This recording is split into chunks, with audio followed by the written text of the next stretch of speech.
నమస్తే, welcome to Shri paper news. ముందుగా headlines. Pegasus ప్రతినిధులతో సీఎం చంద్రబాబు నాయుడు సమావేశం. ప్రకృతి వ్యవసాయం, భిన్నమైన వాతావరణాన్ని తట్టుకోగల పంటలను అందజేయడంపై చర్చ. తిరుపతిలో ఘనంగా ముగిసిన టెంపుల్ ఎక్స్పో. ముగింపు వేడుకలో పాల్గొన్న మంత్రి నారా లోకేష్ డ్రోన్లు, ఏఐ వినియోగంతో భక్తుల రద్దీని నియంత్రణ చేస్తామని వెల్లడి. కేంద్ర జలశక్తి మంత్రి సిఆర్ పటేల్తో మంత్రి నిమ్మల రామానాయుడు భేటీ. పోలవరం ప్రాజెక్టుపై కీలక చర్చ.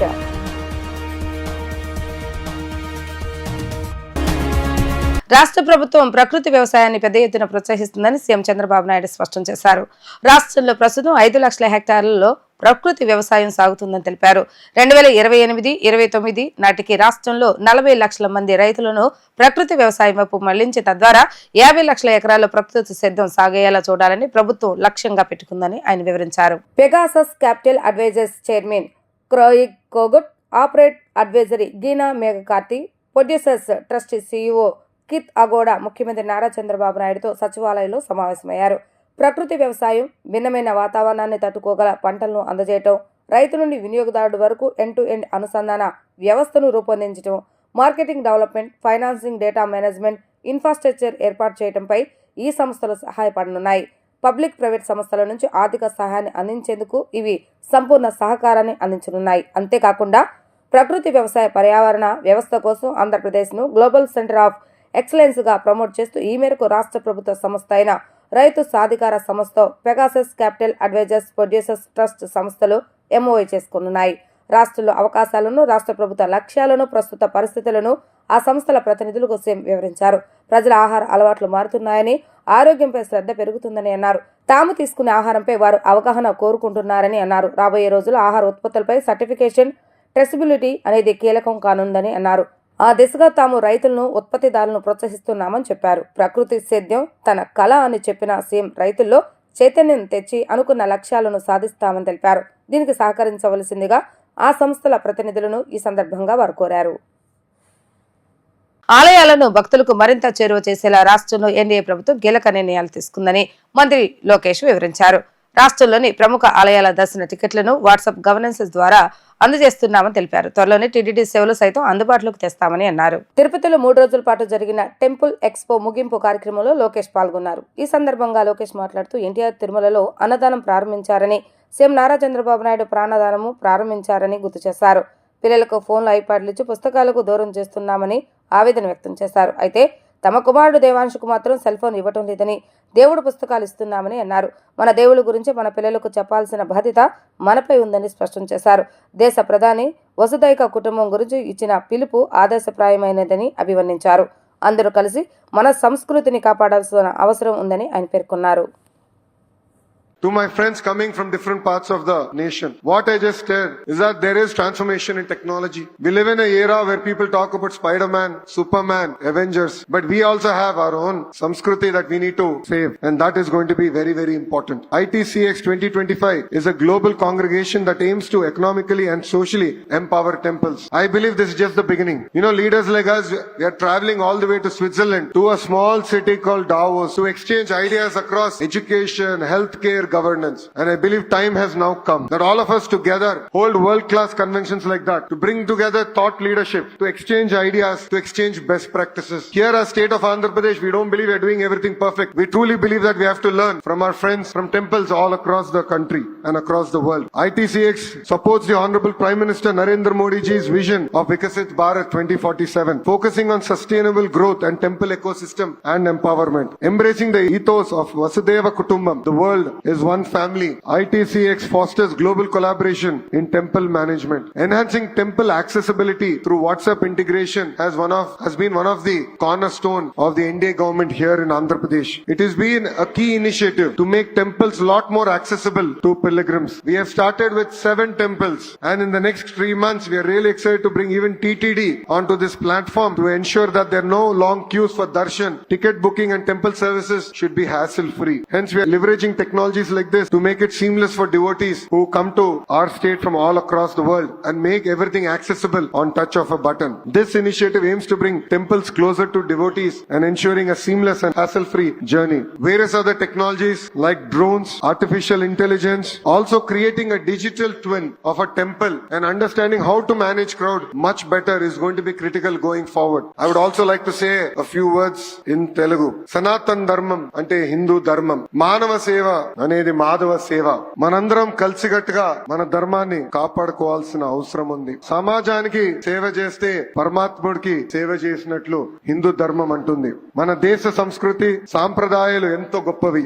ఇప్పుడు ప్రపంచం మొత్తం మన వైపు చూసే విధంగా గౌరవ ప్రధానమంత్రి నరేంద్ర మోడీ గారు తీసుకున్న నిర్ణయాలు, మన ఆలయాలు, పండగలు, పూజలు అనేది కీలకమైన భాగం. ఇది మన జీవిత విధానం. దీని ముందుకు తీసుకెళ్లాల్సిన బాధ్యత ఇక్కడున్న మనందరి పైన ఉంది. ఎంత టెక్నాలజీ వచ్చినా, ఆర్టిఫిషియల్ ఇంటెలిజెన్స్ వచ్చినా, లేదా మెషిన్ లెర్నింగ్ వచ్చినా దేవుడే మనందరినీ నడిపిస్తారు. మనం చూసాం ఇస్రో సైంటిస్ట్ రాకెట్లు ఎగిరించాలనుకున్నప్పుడు తిరుమలకి వచ్చి దేవుడు దర్శనం తీసుకుంటారు. అదే మనందరి నమ్మకం. ఇదే ఈ రోజు నిజం. అందుకే ప్రజల్లో భక్తి భావన అనేది పెంచాల్సిన బాధ్యత ప్రభుత్వాల పైన, దేవాలయ వ్యవస్థల పైన, సంస్థలు కలిసికట్టుగా కృషి చేయాల్సిన అవసరం చాలా చాలా ఉంది. పిల్లలకి గంటల తరబడి ఈ రోజు ఫోన్లు ఇస్తున్నాం, ఐప్యాడ్లు ఇస్తున్నాం, పుస్తకాలకి దూరం అయిపోయారు. ఇది మార్చాల్సిన అవసరం మనందరి పైన ఉంది. ఈ రోజు కేంద్ర ప్రభుత్వ సహకారంతో, రాష్ట్ర ప్రభుత్వ ప్రోత్సాహంతో అనేక పబ్లిషర్స్ అద్భుతమైన పుస్తకాలు రూపొందిస్తున్నారు. నేను కూడా చూసా. నాకు 9 సంవత్సరాల అబ్బాయి ఉన్నాడు, దేవాంశ్. అతనికి నేను ఐఫోన్లు, ఐప్యాడ్లు ఇవ్వను, కానీ అద్భుతమైన పుస్తకాలు ఇస్తున్నాం. మన విధానం ఏంటి, మన సాంప్రదాయాలు ఏంటి, ఇది పిల్లలకి నేర్పించాల్సిన అవసరం మనందరి పైన ఉంది. మనందరం చూస్తాం, సూపర్ మ్యాన్ అంటారు, స్పైడర్ మ్యాన్ అంటారు, అవెంజర్స్ ఇవన్నీ వస్తున్నాయి. కానీ మనందరం మర్చిపోతున్నాం, మన దగ్గర కూడా కృష్ణుడి లీలలున్నాయి. మన శ్రీరాముడు ఉన్నాడు, మహా శివుడి గొప్పతనం కూడా మన దగ్గర ఉంది. ఇది మన పిల్లలకి చెప్పాల్సిన బాధ్యత సమాజం పైన ఉందని ఈ సభాముఖం అందరికీ తెలుపుతున్నాం. అందరం కలిసికట్టుగా మన సంస్కృతిని కాపాడవలసిందిగా ఈ సభాముఖం కోరుతున్నాం. పోలవరం ప్రాజెక్టును నిర్దేశిత గడువులోగా పూర్తి చేసేందుకు సహాయ సహకారాలు అందజేస్తామని కేంద్ర జలశక్తి మంత్రి సిఆర్ పటేల్ హామీ ఇచ్చినట్లుగా రాష్ట్ర జలవనరుల శాఖ మంత్రి నిమ్మల రామానాయుడు తెలిపారు. ప్రధాని నరేంద్ర మోడీ సైతం పోలవరం ప్రాజెక్టుపై ప్రత్యేక శ్రద్ధ కనబరుస్తున్నారని సిఆర్ పటేల్ తెలిపారన్నారు. రాజస్థాన్ లోని ఉదయ్పూర్ లో నిర్వహించిన రాష్ట్రాల జలవనరుల శాఖ మంత్రుల సదస్సుకు హాజరైన నిమ్మల కేంద్ర జలశక్తి మంత్రి సిఆర్ పటేల్ ను కలిశారు. ఈ సందర్భంగా రాష్ట్రంలోని ప్రాజెక్టులపై కేంద్ర మంత్రికి ప్రత్యేక నివేదిక ఇచ్చినట్లుగా నిమ్మల తెలిపారు. పోలవరం ప్రాజెక్టు నిర్మాణానికి సహాయ సహకారాలు అందజేస్తున్నందుకు సిఆర్ పటేల్ కు మంత్రి ధన్యవాదాలు తెలిపారు. కూటమి ప్రభుత్వం అధికారంలోకి వచ్చాక ముఖ్యమంత్రి చంద్రబాబు నాయుడు స్వయంగా 3 సార్లు పోలవరం ప్రాజెక్టును సందర్శించి వర్క్ షెడ్యూల్ విడుదల చేశారని నిమ్మల గుర్తు చేశారు. 2025 డిసెంబర్ నాటికి డయాఫ్రమ్ వాల్ నిర్మాణం, 2027 డిసెంబర్ పోలవరం ప్రాజెక్టు నిర్మాణం పూర్తి చేసేలా ఎప్పటికప్పుడు అధికారులు, ఏజెన్సీలతో సీఎం రివ్యూలు చేస్తున్నారని మంత్రి నిమ్మల రామానాయుడు వివరించారు. నేరస్తులను దౌర్జన్యం చేసిన వాళ్లను జైలుకు వెళ్లి పరామర్శించే జగన్ కి అసెంబ్లీకి వెళ్లేందుకు మొఖం చెల్లదని పిసిసి అధ్యక్షురాలు వైఎస్ షర్మిలారెడ్డి ఎద్దేవా చేశారు. అసెంబ్లీకి వెళ్లని వైఎస్ఆర్సీపీ ఎమ్మెల్యేలకు ప్రజా సమస్యల మీద మాట్లాడే నైతికత లేదన్నారు. జగన్ ప్రెస్ మీట్లు పెట్టి పురాణం అంతా చెప్పే తీరిక దొరుకుతుంది, కానీ అసెంబ్లీలో పాలక పక్షాన్ని నిలదీసే ధైర్యం లేదన్నారు. జగన్ పై ఎక్స్ వేదికగా షర్మిల విమర్శలు గుప్పించారు. ప్రజలు 11 మందిని గెలిపిస్తే శాసనసభకు రాకుండా నీతులు చెబుతున్నారని విమర్శించారు. అలాంటి వారికి ప్రజల మధ్య తిరిగి అర్హత లేదని ఆక్షేపించారు. ఈసారి కూడా అసెంబ్లీకి వెళ్లే దమ్ము లేకుంటే వైఎస్ఆర్సీపీ ఎమ్మెల్యేలు వెంటనే రాజీనామాలు చేయాలన్నారు. సూపర్ 6 పథకాలపై సీఎం చంద్రబాబు నాయుడు చిత్తశుద్ధి నిరూపించుకోవాలని డిమాండ్ చేశారు. బడ్జెట్లో సూపర్ 6 పథకాలకు అగ్రభాగం నిధులు కేటాయించాలని ప్రభుత్వాన్ని కోరారు. అన్ని పథకాలను ఏడాది నుంచి అమలు చేయాలని ఆమె సూచించారు. జగన్మోహన్ రెడ్డి మిర్చి రైతుల పరామర్శకు వెళ్లాడా లేక మిరపకాయల దొంగతనానికి వెళ్లాడా అని తెలుగుదేశం పాలిట్ బ్యూరో సభ్యులు సోమిరెడ్డి చంద్రమోహన్ రెడ్డి ధ్వజమెత్తారు.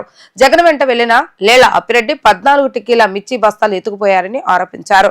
ఢిల్లీ పబ్లిక్ స్కూల్లో చదువుతూ తండ్రికి బంగారు నగల దుకాణం, 3 అంతస్తుల మేడ ఉన్న ఓ పిల్ల చేత అమ్మఒడి రాలేదంటూ నిన్న పేటీఎం బ్యాచ్ తో డ్రామాలాడించాడని ఆయన మండిపడ్డారు. టీడీపీ కేంద్ర కార్యాలయంలో ఏర్పాటు చేసిన విలేకరుల సమావేశంలో టీడీపీ పాలిట్ బ్యూరో సభ్యులు ఎమ్మెల్యే సోమిరెడ్డి చంద్రమోహన్ రెడ్డి మాట్లాడుతూ ఇటీవల వచ్చిన సంక్రాంతికి వస్తున్న సినిమాలో బుల్లిరాజు అనే చైల్డ్ ఆర్టిస్ట్ బాగా యాక్ట్ చేశాడని, మంచి పేరు పొందాడని అన్నారు. అదేవిధంగా సినిమాలకు చైల్డ్ ఆర్టిస్టుల కొరత ఉందని ఓ పక్క దర్శకులు అంటుంటే వారిని ట్రైన్ చేసే పనిలో వైఎస్ఆర్సీపీ పేటీఎం బ్యాచ్ ఉందా అంటూ ఆయన ప్రశ్నించారు. మగవాళ్ల అందం గురించి మరో మగాడైన జగన్ మాట్లాడటం ఏదో తేడాగా ఉందని వ్యాఖ్యానించారు. వంశీ, కొడాలి నాని, దేవినేని అవినాష్ల అందాలు జగన్ ఎప్పుడు చూశాడని ప్రశ్నించారు.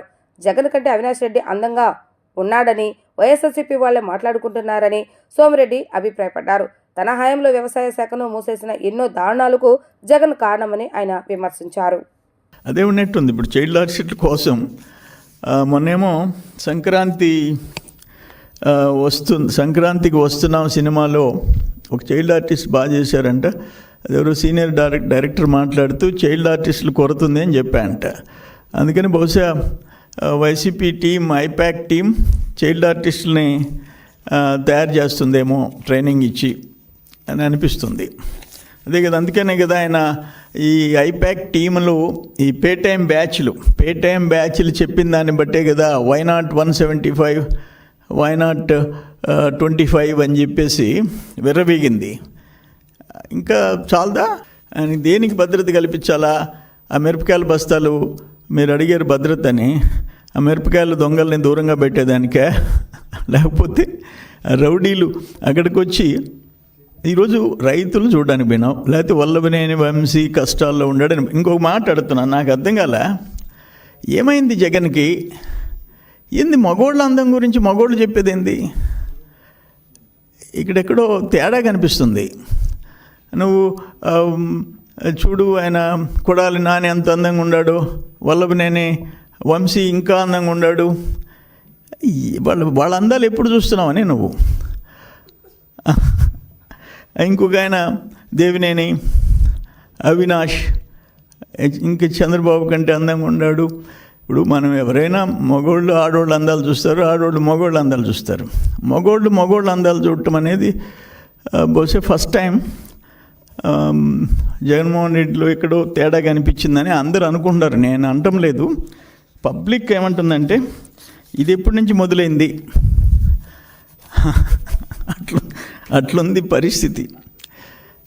అది ఏదైనా అమ్మ సరిపాపము ఆయన చూపిస్తామంటే విజయమ్మ లేదు.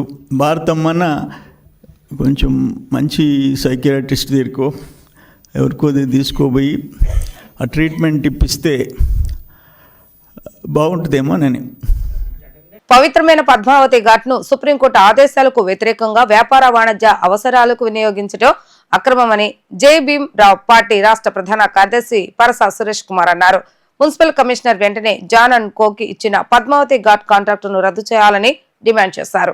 లేని పక్షంలో ఆందోళన తీవ్రతరం చేస్తామని ఆయన హెచ్చరించారు. పద్మావతి ఘాట్ ను వాణిజ్య అవసరాలకు వినియోగించడాన్ని నిలిపివేయాలని కోరుతూ జై భీమ్ రావు పార్టీ రాష్ట్ర ప్రధాన కార్యదర్శి పరస సురేష్ కుమార్ ఆధ్వర్యంలో మున్సిపల్ కమిషనర్ ను కలిసి వినతి పత్రాన్ని అందజేశారు. అనంతరం సురేష్ కుమార్ మీడియాతో మాట్లాడుతూ పద్మావతి ఘాట్లో హోటల్స్ ఏర్పాటు చేయడం చట్టవిరుద్ధమన్నారు. ఇక్కడ ఏర్పాటైన హోటల్ నుండి వెలువడే వ్యర్థాలు పవిత్ర కృష్ణానదిలో కలిసి జలాలు కలుషితమవుతున్నాయని ఆయన ఆందోళన వ్యక్తం చేశారు. నదీ జలాల పరిరక్షణ చట్ట ప్రకారం తీరం వెంబడి వాణిజ్య సంస్థలు హోటల్ ఏర్పాటు చేయరాదన్నారు. హైదరాబాద్కు చెందిన జాన్ అండ్ కో ఈ ఘాట్ను లీజుకు తీసుకుని నిబంధనలు అతిక్రమించి హోటల్ను ఏర్పాటు చేసిందన్నారు. తక్షణమే ఈ కాంట్రాక్టును రద్దు చేసి పవిత్ర పద్మావతి ఘాట్ను స్వాధీనం చేసుకోవాలని ఆయన డిమాండ్ చేశారు. ఈ మేరకు కమిషన్ను కలిసి వినతి పత్రాన్ని అందజేశామని చెప్పారు. ఇక్కడ హోటల్ను తొలగించని పక్షంలో తమ పార్టీ తరఫున ఆందోళన తీవ్రతరం చేస్తామని ఆయన హెచ్చరించారు. విజయవాడ పరమ పవిత్రమైన పద్మావతి ఘాట్ చాలా పవిత్రమైన నది.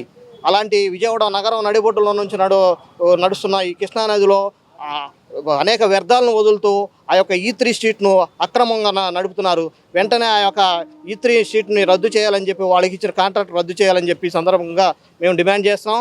అలాగే ఆ E3 యొక్క ఉన్న హోటల్ను అక్కడ ఏ విధమైన అనుమతులు లేకోకుండా కూడా అనేక రకాలమైన హోటల్ను వ్యర్థాలను ఆ యొక్క కృష్ణానదులతో వదులుతూ అది కృష్ణానదిని అపవిత్రం పాలు చేస్తున్నారని చెప్పి సందర్భంగా తెలియజేస్తున్నాను. ఈ విషయమై కమిషనర్ కలిసి వినతి పత్రం ఇవ్వడం జరిగింది. గత 7 సంవత్సరాల నుంచి అక్కడ సంవత్సరానికి 25,50,000 చొప్పున ఒక కాంట్రాక్టు ఒక జాన్ ఎంటర్టైన్మెంట్ ప్రైవేట్ లిమిటెడ్ అనే ఒక కంపెనీ, హైదరాబాద్కు చెందిన ఒక మంత్రి గారి అల్లుడు ఇక్కడ అధికారులని రాజకీయ నాయకులతో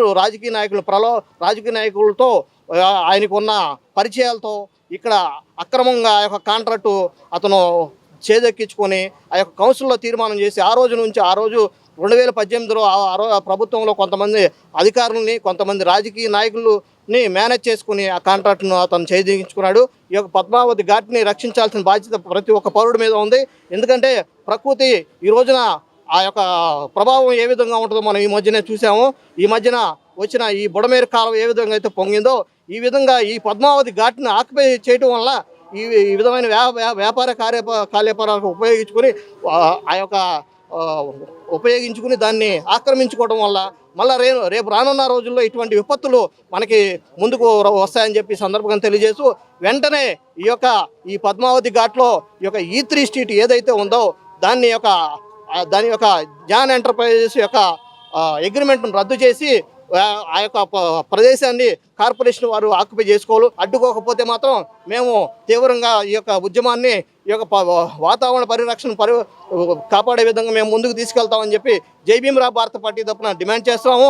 ఈ కమిషనర్ కూడా కలవడం జరిగింది. దీని మీద రిప్రజెంటేషన్ ఇచ్చాము.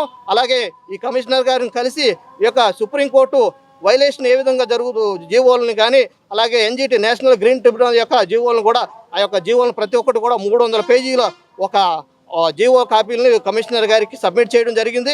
దాన్ని పర్యవేక్షించి ఎమ్మటనే దాని మీద చర్య తీసుకుంటారని చెప్పి కమిషనర్ కూడా మాకు కోరడం జరిగింది. అన్ని తానే తన ఆశ్రమంలో ఆశ్రయం పొందుతున్న వృద్ధులు తెంపల్లి కోటిరత్నమ్మ చనిపోతే దహన సంస్కరణలు నిర్వహించి తలకొరివి పెట్టి బీకేఆర్ అమ్మ చిల్డ్రన్స్ వృద్ధాశ్రమం నిర్వాహకురాలు కానూరు శేషమాధవి ఆదర్శంగా నిలిచారు. ఇదే తరహాలో తన ఆశ్రమంలో గతంలో చనిపోయిన వృద్ధులకు కూడా తానే దగ్గరుండి దహన సంస్కారాలు నిర్వహించారు. అనాథులకు వృద్ధులకు సేవ చేస్తూ ఉంగుటూరు మండలం వెల్దిపాడు, గన్నవరం, పెద్దవటుపల్లి, జంగంగూడెం గ్రామాల్లో బాడుగకు నివాసాలు అద్దెకు తీసుకొని దాతల సహాయంతో చిన్నపిల్లలను, వృద్ధులను పెంచి పోషిస్తూ పిల్లలకు విద్యాబుద్ధులు చెప్పిస్తూ ఎంతో మందికి ఆదర్శంగా నిలిచిన ఈ సందర్భంగా బీకేఆర్ అమ్మ చిల్డ్రన్స్ వృద్ధాశ్రమం నిర్వాహకురాలు కానూరు శేషమాధవి మాట్లాడుతూ, కరోనా సమయంలో తల్లిదండ్రులు కోల్పోయిన చిన్నపిల్లలను, అనాథ వృద్ధులకు, తల్లిదండ్రులు లేని పిల్లలకు తాను నిర్వహించే ఆశ్రమంలో ఆశ్రయం కల్పించి వారికి విద్యా, వైద్యం, ఆహారం మొదలగు వసతులు కల్పించి మానవ సేవయే మాధవ సేవ అనే సేవా దృక్పథంతో ముందుకు వెళ్తున్నామని పేర్కొన్నారు. స్థానిక పెద్దలు చిగురుపాటి కుమారస్వామి, సురేంద్రబాబు, రజిత మరియు కొంతమంది సహాయకుల సహకారంతో ఈ వృద్ధాశ్రమాన్ని అమ్మ చిల్డ్రన్స్ హోమ్ను నడుపుతున్నామని వారు తెలిపారు. అందరికీ నమస్కారం. నా పేరు కానూరి శేషమాధవి. నేను గత 9 సంవత్సరాలు 2017 మార్చి 8వ తేదీన మరి బీకేఆర్ ఓల్డేజ్ హోమ్ని స్థాపించి 25 మంది వృద్ధులతో ఉంగుటూరు మండలం వెల్దిపాడు గ్రామంలో బీకేఆర్ ఓల్డేజ్ హోమ్ని స్థాపించాము. మరి ఆ రోజు నుంచి ఈ రోజు వరకు కరోనాలోనే కానివ్వండి, ఇప్పటి వరకు కూడా మా దగ్గర ఉన్న వృద్ధులను మరి సొంత బిడ్డల కంటే ఎక్కువగా చూసుకోవడం, మరి వారి ఆలన పాలన, వారి బిడ్డలు వారిని వదిలేశారు అనే భావన ఏమాత్రం వాళ్ళలో కలగకుండా వారి సొంత ఇంట్లో ఎలా అయితే ఉంటారో అంతకంటే చక్కగా ఉండేలాగా మా బీకేఆర్ సేవా సంఘం నుంచి నేను వారందరికీ సేవలు అందిస్తున్నాను. అంతేకాకుండా మా దగ్గర ఎవరైనా చనిపోతే వారికి స్వయంగా అంత్యక్రియలు కూడా నేనే నిర్వహిస్తున్నాను. మరి ఈ తరుణంలో, కరోనా తరుణంలో మరి ఆర్ఫన్ పిల్లలు, చిన్నపిల్లలు, తల్లి తండ్రి కోల్పోయిన వాళ్ళు, అట్లాగే సెమీ ఆర్ఫన్స్ మరి ఉన్న వాళ్ళని మేము తీసుకొచ్చి అమ్మ చిల్డ్రన్స్ హోమ్గా రిజిస్ట్రేషన్ చేయించుకొని మరి ఇక్కడ ఒక 20 మంది చిన్నారులతో మరి అమ్మ చిల్డ్రన్స్ హోము, అలాగే చిన్నారులకు తోడు పెద్దవాళ్ళకి పిల్లలు, పిల్లలకి పెద్దవాళ్ళు, కుటుంబాల గుర్తు రాకుండా మరి గన్నవరంలో అమ్మ children's home, BKR old age home, ఇక్కడ 10 మంది వృద్ధులు, 20 మంది చిన్నపిల్లలతో గత 5 సంవత్సరం నుంచి నడిపిస్తున్నాము, నిరూపించుకోగలిగాము. అంతే జెన్యూన్గా మరి ఇక్కడ గన్నవరం కాన్స్టిట్యున్సీలో మన ఆశ్రమాల పట్ల శ్రద్ధ వహించి అంకిత భావంతో సేవ చేయాలనే ఒక అంకిత భావంతో నేను ఈ ఆశ్రమాలు స్థాపించుకుని ఆ రోజు నుంచి ఈ రోజు వరకు కూడా నిరంతరం కరోనా టైంలో చనిపోయిన వాళ్ళకి దగ్గరుండి స్వయంగా నేనే అంత్యక్రియలు చేశాను. ఎప్పుడు దేవుడు నాకు శక్తినిచ్చినంత వరకు కూడా నేను ఈ సేవల్ని కొనసాగిస్తాను. అంతేకాకుండా నాకు ఎక్కడ వీలు కుదిరితే అక్కడ భగవంతుడు సహకరించి, అలాగే దాతలు సహకరించిన నాకు ఒక స్థలం ఇస్తే నేను ఇంకా మంచిగా సహాయం అందించడానికి ఈ టైము ఆ టైం అని ఏముండదండి. మీరు కూడా ఎక్కడైనా ఇట్లా నిరాధారణకి గురైన పెద్దవాళ్ళైనా పిల్లలైనా మేము వాళ్ళని జాయిన్ చేసుకొని, పిల్లలకైతే మరి ఎల్కేజీ నుంచి పీజీ వరకు ఉచితంగా భోజనం, ఉచితంగా చదువు అన్నీ ఇవ్వడానికి మన బీకేఆర్ ఓల్డ్ ఏజ్ హోమ్, అమ్మ చిల్డ్రన్స్ హోమ్ సిద్ధంగా ఉంటుంది. ఎవరు లేని పెద్దవాళ్ళు నా తల్లిదండ్రిగా భావించుకొని వాళ్ళని నా దగ్గరికి ఎవరు తీసుకొచ్చి జాయిన్ చేసినా నేను వాళ్ళని వాళ్ళ బిడ్డ కంటే ఎక్కువగా చూసుకొని వాళ్ళకి ఆలన పాలన చూసుకొని అన్నీ చేయడానికి నేను సిద్ధంగా ఉంటాను. ఇవన్నీ చేయడానికి భగవంతుడు నాకు శక్తి ఇవ్వాలి. అలాగే మీ అందరూ కూడా నాకు సపోర్ట్ చేసి, దాతలందరూ కూడా సపోర్ట్ చేసి, మీడియా మిత్రులు కూడా ఇంకా సపోర్ట్ చేస్తే నాకు ఇంకా ఉత్సాహం వస్తుంది. అలాగే ఇంకా ఎక్కువ పని చేయడానికి, సేవ చేయడానికి ముందుకు వెళ్తాను. నాకు ఈ అవకాశం ఇచ్చిన మీడియా మిత్రులకి ధన్యవాదాలు. కార్పొరేట్ హాస్పిటల్స్ కు ధీటుగా ప్రభుత్వ హాస్పిటల్స్ ను తీర్చిదిద్దే విధంగా రాబోయే రోజులు చర్యలు తీసుకుంటామని వైద్య ఆరోగ్య శాఖ మంత్రి సత్యకుమార్ యాదవ్ తెలిపారు. పేద ప్రజలకు నమ్మకం కలిగించేలా మెరుగైన వైద్య సదుపాయాలు, వసతులు ఏర్పరుస్తామని హామీ ఇచ్చారు. కొత్త ప్రభుత్వ హాస్పిటల్ ని మినిస్టర్ సత్యకుమార్ యాదవ్ ఆకస్మికంగా తనిఖీ చేస్తారు. ఇటీవల ఎక్కువగా విమర్శలు వస్తున్న నేపథ్యంలో హాస్పిటల్ అందుతున్న వైద్య సేవలను అడిగి తెలుసుకున్నారు. వైద్యులతో చర్చించడంతో పాటు రోగులతో మాట్లాడి వివరాలను అడిగి తెలుసుకున్నారు. ఓపీ ఇతర విభాగాలను క్షుణ్ణంగా పరిశీలించిన మంత్రి అధికారులకు పలు సూచనలు చేశారు. అనంతరం మీడియాతో మాట్లాడుతూ చిన్న చిన్న మార్పులను చేసుకుని ప్రజలకు మరిన్ని సౌకర్యాలు అందించే దిశగా అడుగులు వేస్తామన్నారు. ప్రస్తుతానికి మెరుగ్గానే వైద్య సేవలు అందుతున్నాయని, రోగులు సంతృప్తి వ్యక్తం చేస్తున్నారని తెలిపారు. సిబ్బంది కొరత వలన అప్పుడప్పుడు సమస్యలు వస్తున్నాయని, త్వరలోనే ఖాళీ పోస్టులను భర్తీ చేస్తామని స్పష్టం చేశారు. హాస్పిటల్లో ఇటీవల కాలంలో జరిగిన ఘటనలపై వివరణ కోరామని, అవసరమైతే చర్యలు కూడా తీసుకుంటామని అన్నారు.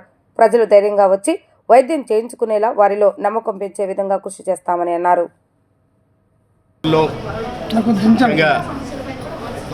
సర్వజన ప్రభుత్వ ఆసుపత్రుల్లో ఇక్కడికి వస్తున్న రోగులకి, ముఖ్యంగా పేదవర్గం నుంచి వస్తారు, వారి ఎటువంటి వైద్య సేవలు అందుతున్నాయనే విషయం మీద ఇవాళ చూడడానికి నేను ఆకస్మికంగా తనిఖీ చేయడం జరిగింది. ఎవరికి తెలియకుండా రావడం జరిగింది. అనేక మంది ఓపీడీ దగ్గర కానీ, లేదా ఓపీ క్యూలో టోకెన్ కోసం ఉన్న వాళ్ళ దగ్గర కానీ, లేదా డాక్టర్ దగ్గర ఉన్న వాళ్ళతో అందరితో అనేక మందితో మాట్లాడడం జరిగింది. ఈ ప్రభుత్వం అధికారంలోకి వచ్చిన తర్వాత చంద్రబాబు నాయుడు గారు సమీక్ష నిర్వహించి ఆసుపత్రుల మీద దృష్టి పెట్టాల్సిందిగా, నాణ్యమైన వైద్య సేవలు అందించాల్సిందిగా వారి సమీక్షలో చెప్పడం జరిగింది.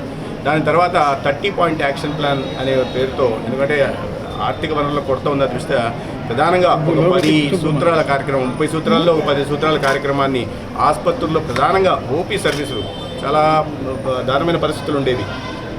ఓపీ ఈరోజు మళ్ళీ ఉంటే మళ్ళీ రేపు కూడా ఒక రోజు ఆగాల్సిన పరిస్థితులు, వాటి నుంచి బయటికి తీసుకొస్తూ 30 నిమిషాల్లోనే ఓపీ సర్వీసులు అందించాల్సిందిగా మేము చెప్పాను. దాంట్లో భాగంగా సమీక్షలో ఇవాళ కూడా నేను చూశాను. అనేక మంది రోగులతో మాట్లాడుతుంటే ఎవరు కూడా హాఫ్ అన్ అవర్ పైన అయినా చెప్పలేదు. 5 నిమిషాల్లో అయిపోయింది, 10 నిమిషాల్లో అయిపోయింది, డాక్టర్ ఎంతసేపట్లో చూశారు, 15 నిమిషాలు చూశారు. నేను రిజిస్ట్రేషన్ ఇదైన తర్వాత, జనరేట్ అయిన తర్వాత దాంట్లో సమయాన్ని, తర్వాత ఓపీ డాక్టర్ దగ్గరకు వచ్చిన సమయాన్ని, తర్వాత ఏదైనా మందులు అవసరం, పరీక్షలు అవసరం ఉంటే ఆ పరీక్షల దగ్గరికి వెళ్ళిన సమయాన్ని, మందులు అవసరం ఉంటే ఫార్మసీ దగ్గరికి వెళ్ళిన సమయాన్ని కూడా నేను చూడడం జరిగింది. ఇక్కడ కూడా ఆ అరగంట లోపలే జరుగుతున్నాయి. నేను చాలా ఊహించుకొని వచ్చాను పరిస్థితులు, ఎందుకంటే చాలా పేపర్లో నేను నెగిటివ్ వార్తలు వింటున్న దృష్ట్యా చాలా అధ్వానంగా ఉంటుందని. అంతా మంచిగా ఉంది, బ్రహ్మాండంగా ఉందని నేను చెప్పట్లేదు, కానీ చాలా మెరుగుదల వచ్చిందనే విషయాన్ని అయితే నేను స్వయంగా చూశాను కాబట్టి చెప్పగలను. ఓపీ సర్వీసుల్లో కావచ్చు, లేదా ఈ భోజనం ఇస్తున్న భోజనం వీటిలో కావచ్చు, లేదా ఇన్పేషెంట్ల విషయంలో కానీ, వాళ్ళని చూస్తున్న నర్సింగ్ స్టాఫ్ వ్యవహార శైలిలో కానీ, లేదా డాక్టర్లు ఓపీ కానీ, ఐటీ సందర్భంలో చూస్తున్న సమయంలో కానీ, ఇవాళ రోగులు ఎవరైతే ఉన్నారో ఆసుపత్రికి వచ్చిన వాళ్ళు కాస్త సంతృప్తికరంగా ఉన్నారు. కాస్త మార్పులు చేసుకోవాల్సి ఉంది, ఇంకొంచెం మెరుగుదల పరచుకోవాల్సిన అవసరం ఉంది. ముఖ్యంగా కింది స్థాయి సిబ్బంది లేకపోవడం వల్ల ఇటీవల మేము సమీక్ష నిర్వహించినప్పుడు కూడా దాదాపు 925 మంది ఎఫ్ఎన్ఓలు, ఎంఎన్ఓలు కొరత ఉందని చెప్పడం జరిగింది. దానికి అనుగుణంగా మేము నియామకాలు కూడా చేపడుతున్నాం. వాళ్ళు చూస్తే రాష్ట్ర వ్యాప్తంగా నర్సింగ్ స్టాఫ్ కొరత ఉండడంతో నియామకాలు చేపడుతున్నాం. అదేవిధంగా ఫార్మసిస్టుల నియామకాలు చేపడుతున్నాం, ల్యాబ్ టెక్నీషియన్స్ నియామకాలు చేపడుతున్నాం. అయినప్పటికీ కూడా ఎఫ్ఎన్ఓలు, ఎంఎన్ఓల కొరత ప్రధానంగా ఇక్కడ కనిపిస్తూ ఉంది. 300 మంది ఎఫ్ఎన్ఓలు, ఎంఎన్ఓలు ఇక్కడ అవసరమైతే ప్రస్తుతానికి 135 మంది ఉన్నారు. దాంట్లో కొంతమంది సెలవులో ఉండకపోగా కొంతమంది అనాథరైజ్డ్ ఆబ్సెంటీస్ కూడా ఉన్నారు. నేను వారి మీద ఎప్పటి నుంచి అనాథరైజ్డ్ ఆబ్సెంటీస్గా ఉంటున్నారో వాళ్ళని ఒకసారి గుర్తించి వాళ్ళకి వెంటనే వాళ్ళకి నోటీసులు ఇచ్చి, వాళ్ళకి కారణాలు సహేతుక షోకాజ్ నోటీస్ ఇచ్చి సహేతుకమైన కారణం ఉంటే దాని మీద, లేదంటే చర్యలు తీసుకోవాల్సిందిగా, అవసరమైతే సస్పెండ్ చేయాల్సిందిగా కూడా వాళ్ళని నేను సూపరింటెండెంట్ గారికి తెలియజేస్తున్నా. అదేవిధంగా నిర్ణయం కూడా ఖచ్చితంగా తీసుకుంటాం వాటి మీద. వీటిని కూడా, ఈ కొరతలు కూడా తీర్చే ప్రయత్నం చేస్తాం. భోజనం దీని దగ్గర కూడా చూసాను, నేను స్వయంగా వెళ్ళి ఫినిష్ చూశాను. 2417 కిలో క్యాలరీల భోజనం వేస్తున్నారు సార్. వీళ్ళు అడిగాను నేను రోగులను కూడా, ఎలా ఉంది భోజనం, రుచికరంగా ఉంది, బాగుంది, ఎగ్ ఫ్రెష్గా ఉంటుందా, ఉంది, అరటిపండు ఫ్రెష్గా ఉంటుందా, ఉంటుంది, సాంబారు రుచికరంగా ఉంటుందా, అంటే ఈ ఆసుపత్రుల్లో ఇటువంటి సేవలు ఈ మధ్య కొంతమంది చెప్తున్నారు, గతంలో చాలా ఎక్కువ సమయం పట్టేదయా, ఇప్పుడు ఏం లేదు, నేను చాలా సార్లు వస్తూ ఉంటాను, దీని మీద ఆధారపడి ఉంటాను, ఇప్పుడు ఆ ఇబ్బంది లేదు, వచ్చిన 15 నిమిషాల్లో మందులు ఇస్తున్నారు, 10 నిమిషాల్లో డాక్టర్లు చూస్తున్నారని సంతృప్తి వ్యక్తపరుస్తున్నారు. అయినప్పటికీ కొరతలు ఏవైతే ఉన్నాయో ఆ కొరతలను సరిచేసి ఒక నాణ్యమైన మెరుగైన వైద్య సేవల్ని ప్రభుత్వ ఆసుపత్రుల్లో అందించి కార్పొరేట్ ఆసుపత్రులకి ఏమాత్రం తగ్గకుండా రాబోయే రోజుల్లో ప్రభుత్వ ఆసుపత్రుల మీద, ఇక్కడ ఉన్న డాక్టర్ల మీద కానీ ఇతర సిబ్బంది మీద కానీ ప్రజల్లో విశ్వాసం పెంచి ప్రభుత్వ ఆసుపత్రులే తమ మొదటి ప్రాధాన్యత ఇబ్బంది వచ్చినప్పుడు అనే దిశగా ప్రయత్నాలు చేస్తారు. మైనార్టీల సంక్షేమమే లక్ష్యంగా కూటమి ప్రభుత్వం ముందుకు వెళ్తుందని ప్రభుత్వ whip central MLA bonda Uma చెప్పారు. రాష్ట్రంలోని మైనార్టీలకు ఇచ్చిన హామీలను ప్రణాళికాబద్ధంగా అమలుకు చర్యలు చేపడుతున్నామని పేర్కొన్నారు.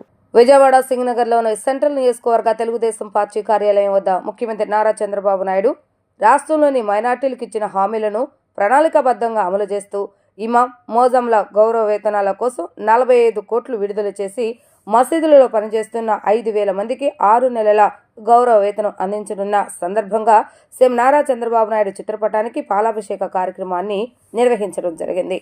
ఈ కార్యక్రమానికి ముఖ్య అతిథిగా ప్రభుత్వ విప్ సెంట్రల్ నియోజకవర్గ శాసనసభ్యులు బోండా ఉమామహేశ్వర పాల్గొని నారా చంద్రబాబు నాయుడు చిత్రపటానికి ముస్లిం మైనార్టీ పెద్దలతో కలిసి పాలాభిషేకం చేయడం జరిగింది.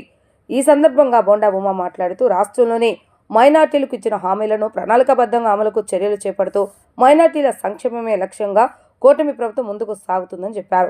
రాష్ట్రంలోని 5,000 మంది ఇమాములు, 5,000 మందికి గౌరవ వేతనాలు చెల్లించేందుకు ప్రభుత్వం 45 కోట్లు విడుదల చేయటం ఇచ్చిన హామీ మేరకు చంద్రబాబు నాయుడు ఆ హామీని నెరవేర్చినందుకు 45 కోట్లు విడుదల చేసి 6 నెలలకు సంబంధించిన జీతాల చెల్లింపుకు నిధులు విడుదల చేయడం పట్ల ముఖ్యమంత్రి వర్యులు నారా చంద్రబాబు నాయుడు చిత్రపటానికి పాలాభిషేకం చేస్తూ కృతజ్ఞతలు తెలియజేశారు.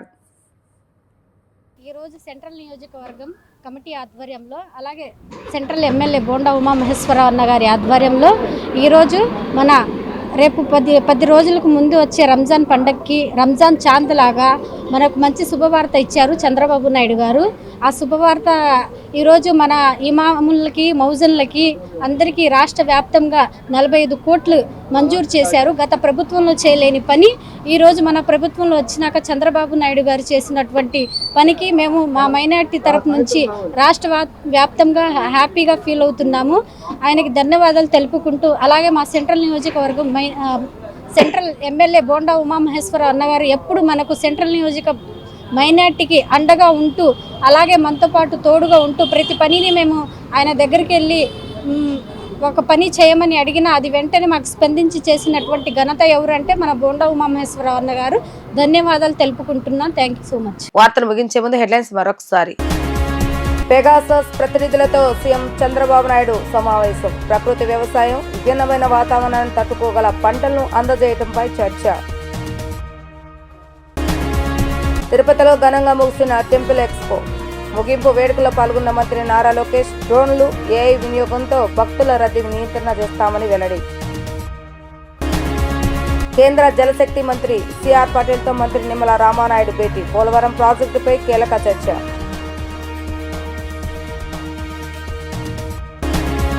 ఇవి రోజు వార్తా విశేషాలు. మరలా తిరిగి ప్రసారమైన వార్తలు మళ్ళీ కలుద్దాం. అందరికి సెలవు, నమస్కారం.